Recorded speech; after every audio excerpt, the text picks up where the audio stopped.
Okay, so in this station, we'll be learning about supportive care in a neonate on ventilator. Okay, so if you are going to receive a baby, like ventilated baby, in a hospital, like what all preparation you will do? What all things you will keep ready if you are going to receive a sick ventilated baby? One working warmer. Hmm. So warmer should be kept on at least 20 minutes prior to attend the delivery or receive the baby. So it should be kept at manual mode and 100% heater output. Okay. Next, we should keep 3 towels. Okay, 3 linens, and a shoulder roll should be there for the baby. So temperature we have seen. Then airway, what all you will require? Airway ambu bag. Yes, To very good. supply So, and ambu bag, and for preterm babies, 250 ml of ambu bag and 500 ml for term babies. Airways, what else? Suction. Suction catheters. Before that, in ambu bag and endotracheal tube also you will keep. Okay. So, according to weight of the baby, you will keep 2.5, 3, 3.5, and 4 endotracheal tube. Apart from that, laryngoscope you will keep. So for preterm baby, which size blade you will use? Zero. Zero and double zero. Double And zero. for term babies, one. one. Okay. What else? Ambu bag, mask, and laryngoscope we have discussed. Airway, breathing, then circulation. So we will require some NS, like 20 ml pre-filled syringe we will keep, some medications, adrenaline we will keep, preloaded adrenaline syringe. So you will mix 1 ml of 1 is to 1000 with 9 ml of NS, and that will give you 1 in 10,000. So what is the dose for IV adrenaline? Weight by 10. No, it will be 0.1 to 0.3 ml per kg, and for ET it will be 0.5 to 1 ml per kg. Okay. So suction catheter we have discussed, and sick baby, what else you will require? IV cannula.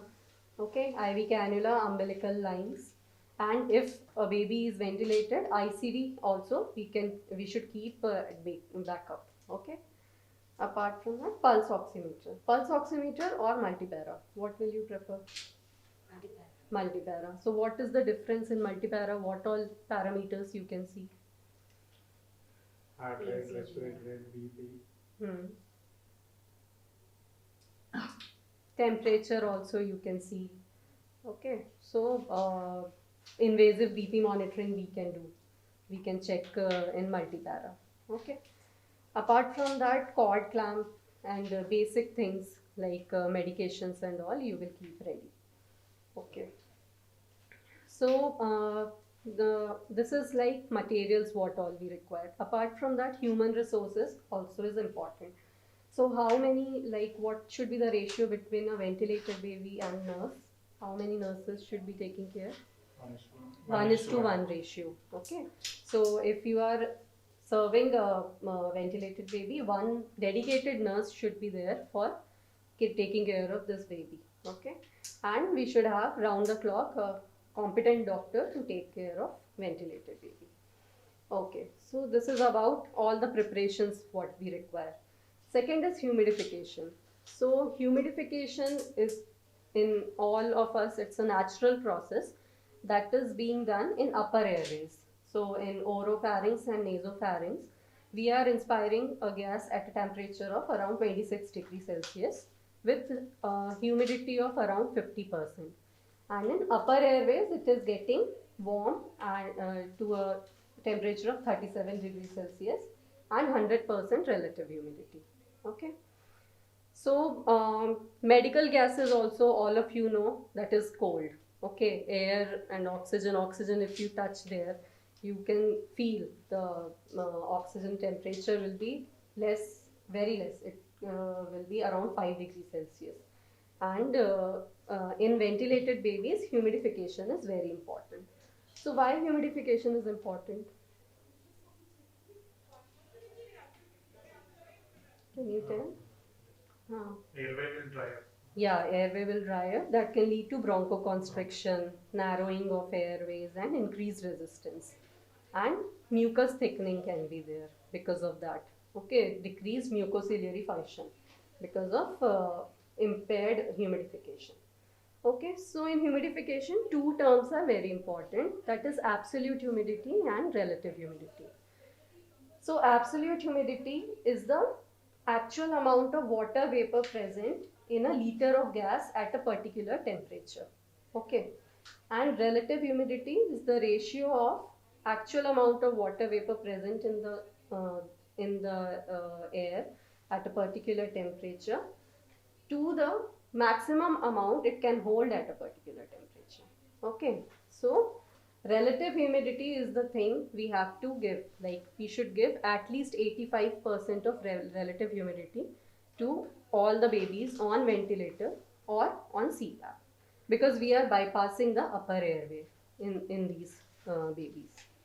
Okay, so humidifier, I think all of you must have seen humidifier. We'll see the parts of humidifier. This is humidifier base. Okay, humidifier base. Then this is humidifier chamber. Okay, so we have two sensors here. This is gas source. This is temperature source, and this is one sensor here and one in the inspiratory limb. Okay. So we will have a water flow like distilled water that we should fill the chamber till this marking. Okay, and at 37 degrees Celsius we will keep it. Okay, so inspiratory limb, all of you know, this is the inspiratory limb. This is blue one is inspiratory limb and it is having heated wire circuit. Okay, and this is expiratory limb. Okay, so we should not have condensation in inspiratory limb. Some condensation in expiratory limb is acceptable because condensation in inspiratory limb can lead to VAP in newborns. Okay, so how can we avoid condensation? Like, what are the reasons if we are getting humidification, less humidification or condensation in inspiratory limb? What can be the causes for condensation? Any guess? Heated wire circuit. Heated wire circuit is not working. Okay. And Sensor. huh? Sensor issue. Sensor issue can be there. Then when the gas is leaving from this chamber, okay, it is at 37 degrees Celsius. But after leaving this initial part, in this part again it is getting heated up to 39 degrees Celsius. So that environment temperature should not affect the heating of the gas. Okay. Again in the distal part, if you see here, there is no heating wire. So again it will, the temperature will fall down to 37 degrees Celsius. So if the ambient temperature is very cold, okay, it is less than 26 degrees Celsius, it can lead to condensation in inspiratory limb. So this is the two most important causes. One is Heating wire. circuit is not working. Then That is so fine. temperature, like room temperature, temperature. you should be keeping normally in all ICUs it will be around 25-26 degrees Celsius. Okay, so if we are providing adequate moisture also, then humidification is proper. Okay, so moisture is also important. Dry heating of gas can lead to injury to airways. Okay, and cold air if we are giving, then also it will lead to bronchoconstriction, impaired mucociliary function and thickening of secretions. Okay, so this is about humidification. Any doubts in this? No doubts. Okay, all right. So next is monitoring. So monitoring any ventilated baby, you can see this. Any ventilated baby, we will in all the ICUs we will have a monitoring chart. Okay, so we will be monitoring heart rate, SpO2, blood pressure, then abdominal girth, any aspirates, NG aspirates, then vital vitals, along with that, ventilatory parameters we will be seeing everything: FiO2, PIP, PEEP, MAP, uh, tidal volume, all of that we can see. And line site, uh, how many lines are there in at which site, when it was changed. Okay, then feeding, we can monitor urine output, feeding, mode of feeding, and what milk we are giving. All that we can monitor by seeing. Gastric aspirate. Routine gastric aspiration is not recommended. If spontaneous aspirates are coming, or if abdominal distension is there more than 2 centimeters of baseline, then only we should do gastric aspirations. Otherwise, it can lead to mucosal injury. Okay. So this is about vital monitoring. Okay. So next is positioning. This you can see. So any ventilated baby, we should be changing position every 3 to 4 hours. Okay. Best position for a ventilated baby is lateral decubitus position, because it can lead to, because of gravity, it will drain out the secretions. So that is the best position. And this is, in this chart you can see different positions according to baby's pathology. If baby is having collapse consolidation of a particular lobe, you will change the position like accordingly. If baby is having left upper lobe collapse, then you will keep this side up. Okay, like this. And there is a way to do chest physiotherapy. Can any one of you tell me? Two methods are there. One is percussion and another is vibration. Okay, so you should have the wrist movement, okay, not at hand movement. And babies less than 1.5 kg, we should avoid doing percussion. But more than that, we can do percussion like this. Okay, both the sides, three times we can do. Okay, and after this, vibration also we can do like this. Okay. If we know by X-ray or anything, like babies having collapse consolidation of a particular area, every 2 to 3 hours we should be doing this chest physiotherapy. And if any visible secretions are there, then suctioning we should be doing. Okay. So suction catheter size, how will you choose a suction catheter size?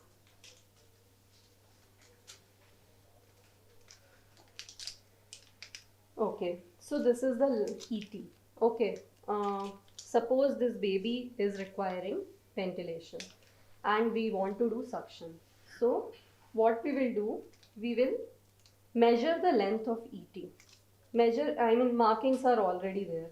This is around 16 centimeters. Okay, so you will insert the suction catheter, this complete length plus 1.5 centimeter for adapter, and 1 more centimeter beyond this distal part. So you will do suction till 1 centimeter beyond this part. So according to size of ET, we have to keep a suction card for each baby, and that should be dedicated for that baby. Over, like if we put inside suction, deep suctioning if we are doing, what can be the complications? Like if you are putting full size, like full length of erosion of mucosa can be there, and it can hit carina. Okay, so we should be doing suction according to length, and you understood, no, all of you? 1.5 centimeters for this thing and 1 centimeters beyond this. That much length we should be doing. And suction, you have to occlude the, suppose this, you have to occlude this point, and you will insert the suction catheter, and you will take out by rotatory movement. It should not be more than 10 seconds. So you have to count 1001, 1002, 1003 and your suction should finish. Okay.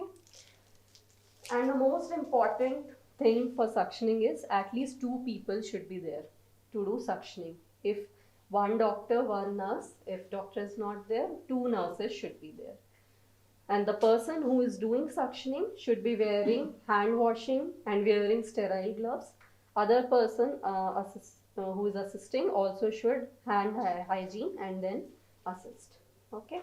So it is the most common cause of which can create VAP in babies. So suctioning, hand hygiene and asepsis is very important. Okay. So routinely should we do suction in all the babies or in specific Routine suction is conditions? not needed. Yes. So routine suctioning is not recommended. If baby is having thick copious secretions, then only we should be doing suctioning. And should we use any saline or anything? That also is not indicated. If thick secretions are there, then only we should put saline 0.1 to 0.3 ml per kg. Otherwise, saline can also lead to VAP in babies. It will push the biofilm more distally and it can lead to alveolar damage and atelectasis. So routine saline we should not use. Okay. All right. And Menstrual system you can use. No, no. Secretion. not required. Some nebulization some people are giving, but instillation is not recommended. And suctioning, like how frequently and all we should be doing. If there is increased work of breathing, if there is any desaturation, changing parameters or visible secretions, or some additional sounds are coming, then only we should be doing. Routinely, it is not recommended to do suction. And preferably nowadays inline suctioning is also available. So in that we will not be opening the circuit. We will not disrupt the PIP and pressures, and it will reduce the chances of infection. So inline suction is better than open suction. Okay. Next is VAP bundle. Okay, so in all ventilated babies, ventilator associated pneumonia is the second most common cause of, this is VAP. That is the second most common cause of hospital acquired infection. Okay, so VAP, how we can prevent? One of you can start reading and we will discuss one by one. Hand hygiene. Hmm. Wash hands with soap and water.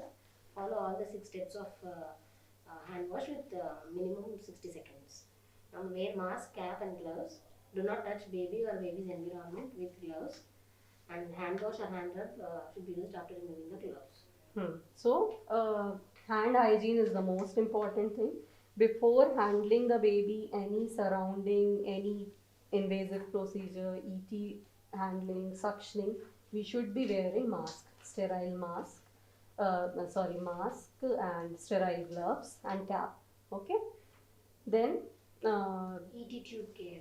hmm, During intubation, aseptic technique to be maintained. Mask and gloves to be worn. hmm, Oral intubation is preferred over nasal. hmm. So oral intubation is preferable, and suction catheter also we should have two separate suction catheters. Okay, one for oral, one for ET. And first we should, if we have one suction catheter, always we should first do ET suction, then followed by oral.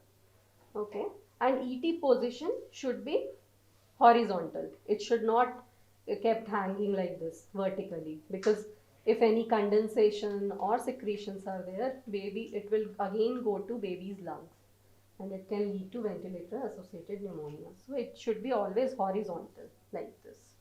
Okay. Humidification. Heated humidifier is a must. Inspire gas at 37 degrees centigrade and 100% relative humidity. Use distilled water in the humidifier. Always use the autofill technique for the humidifier to fill water. No condensation in the inspiratory limb. Drain the condensate to water trap. Consider condensate as an infectious waste and discard accordingly. Hand wash after contact with condensate. So all of you must have seen that trap, this condensate will be there, no? Some water will be there. So it is also a source of infection. We should always discard it. Okay. Humidification, we have already discussed all the points. Okay, so that is very important for all ventilated babies or babies on CPAP. Respiratory equipment care. Hmm. Ventilator circuits and oxygen therapy equipment should be readily available. CPAP systems allowed to remain on standby for no longer than 12 hours. Resuscitation bags not to be laid on bed, to be hung outside of the bed, and they should be replaced once a week. The circuit to be repositioned parallel to the baby and in dependent position. Hmm. So, if suppose we have extubated this baby, the circuit should not be kept beyond 12 hours in standby, and after that we should discard it. Okay, and apart from that, what? It should be positioned parallel to the baby and in Hmm. a dependent position. And ambu bag, we should keep it sterile, covered, and cleaned, and every weekly we should change the ambu bag also. 5 minutes more. Okay. Position of the infant, 30-degree elevation of the head end, lateral decubitus position, and a frequent change in the positions. So we discussed that lateral decubitus position is best for all ventilated babies, and some head end elevation to prevent GER, gastroesophageal reflux. 30-degree, 15 to 30-degree head end elevation should be there. And stress ulcer prophylaxis. Acid gastric content prevent bacterial colonization. Avoid using antacids such as ranitidine. Sucralfate is preferred over ranitidine when required. So routine use of proton pump inhibitors and H2 blockers is not recommended in ventilated babies, in any baby. Okay. So it will, because of neutralization of gastric acid, it can lead to bacterial colonization. So if required, sucralfate we can use, but H2 blockers and PPIs are not recommended. Oral hygiene. Oral suction to prevent pooling of secretions. Always suction nose before the mouth. Moisten the lips with saline. Avoid reusable suction tubes for oral suction. Mucus bulb suction avoided for oral suction. Chlorhexidine oral application is optional. So normal saline, we can clean the lips and all with normal saline, and oropharyngeal suction whenever visible secretions are present. Okay. Enteral feeds. Encourage oral feeds through the orogastric tube. Prefer EBM express breast milk formula. Trophic feeds if not on enteral feeds. So feeding is not a contraindication on if the baby is on ventilator. That is a very important. Feeding early nutrition, preferably mother's own milk, we should start on day 1 itself. If we are not able to give full feeds because of some multiple reasons like shock or any other comorbidities, at least minimal enteral nutrition we can start. And extreme preterm babies, we can start some MEN, and along with that total parenteral nutrition. So total parenteral nutrition on day 1, at least we should start give amino acids of 1 gram per kg per day, and lipids also 1 gram per kg per day, and we can gradually go up to 4 grams per kg per day. Okay, so calorie protein ratio we should be maintaining, and we should not compromise baby's nutrition. If the baby, because of some reason, some comorbidities, we are not able to give feeding, at least total parenteral nutrition we should start. Okay. Shorten the duration of intubation and ventilation. Consider use of non-invasive ventilation. Wean off invasive ventilation as soon as possible. Prevent unplanned extubation. Avoid unnecessary reintubations. So daily assessment of weaning should be there. Like we should daily assess the baby, that we can avoid ventilation as far as possible. Avoid ventilation. If not, then we should try to wean off the baby from ventilation as early as possible, and use of non-invasive ventilation. If baby is not so sick, we can give non-invasive ventilation. Okay.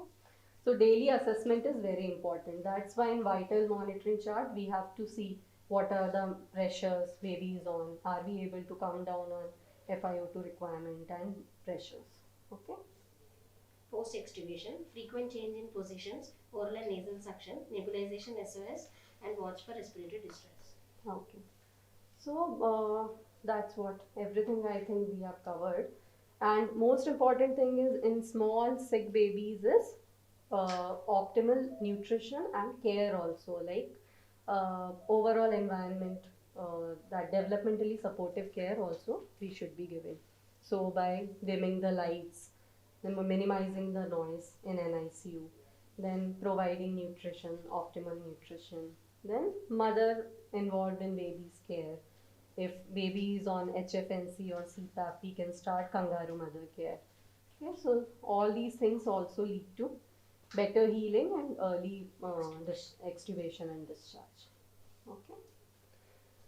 So routine, there is no like recommendation for routine use of nebulizations. If a baby is having evident stridor post extubation or any prolonged ventilated, baby was prolonged ventilated, then we can give adrenaline nebulization. Otherwise, no use of routine nebulizations. Okay.